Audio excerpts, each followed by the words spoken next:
ดีค่ะพวกเราเป็นตัวแทนนักเรียนนักศึกษาปฏิบัติงานช่วงสงกรานต์นี้ทางอุทยานเรามีโครงการขยะคืนถิ่นเปลี่ยนขยะให้เป็นพื้นที่สีเขียวค่ะขั้นตอนการร่วมสนุก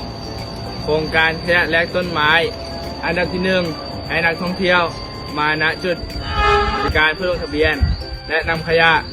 ที่รวบรวมได้มาลงทะเบียนเพื่อรับแลกต้นกล้าตามจุดประชาสัมพันธ์ครับ 2. เลือกพันธุ์ไม้ที่ต้องการเลือกกล้าไม้จากหลากหลายสายพันธุ์เพื่อนำกลับไปปลูกที่บ้าน